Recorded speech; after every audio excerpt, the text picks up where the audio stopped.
نحمده ونصلي على رسوله الكريم.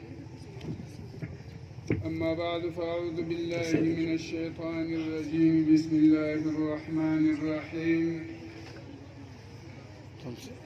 إن الدين عند الله الإسلام.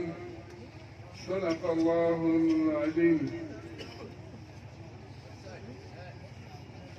اگر گویم مسلمانم بلرزم، اگر گویم مسلمانم بلرزم، شبینم مشکلات یا الهی.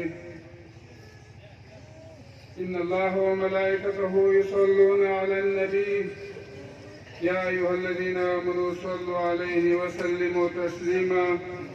اللهم صل على سيدنا محمد وعلى آل سيدنا محمد وآله وبارك وسلم عليه. جناب محترم سجدہ صاحب، خلفاء کرام، مشایخ اعظام، علماء کرام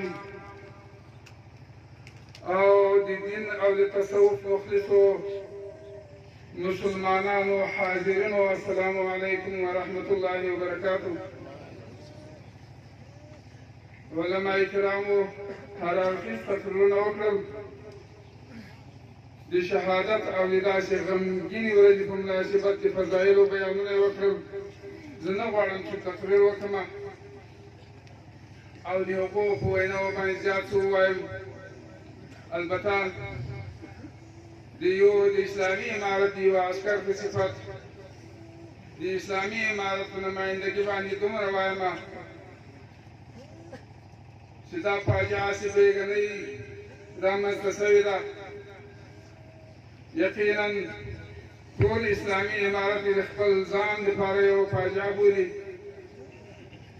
پوره په غم کې شریک دي. څومره چې بېګا راشي موږ د دې سره په تماس کې یو چې څه وشو، له کومه وشو، څنګه وشو، څه باید وشي، هغه بیانول په دې ځای کې مناسب نه دي. البته اسلام د رسول الله صلی الله علیه وسلم له وخته راجع خاطر تر دې وخته پورې چې دلته رارسېدلی ده، د دنیا ګوټ ګوټ ته رسېدلی ده، دا په موږ سره نه ده رسېدلی. د اسلام په مقابل کې داسې سرښندونکو هستیو، غټو غټو هستیو قربانۍ ورکړې دي او ځانونه یې وقف کړي وو. دا هم یوه سلسله ده. د هغه وخت د سیدنا حمزه رضی الله تعالی عنه یو ژوندی مثال د رسول الله صلی الله علیه وسلم په وخت کې سپېڅلی متاسطه پروت ده.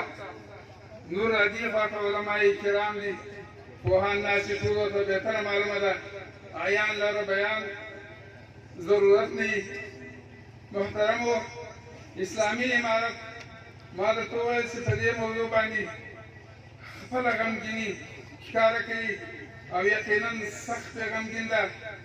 د جناب کابلي صاحب ورسره شهیدانو د الله پاک شهادتونه قبول کړي، الله دې د احد د شهداو درجې ورکړي.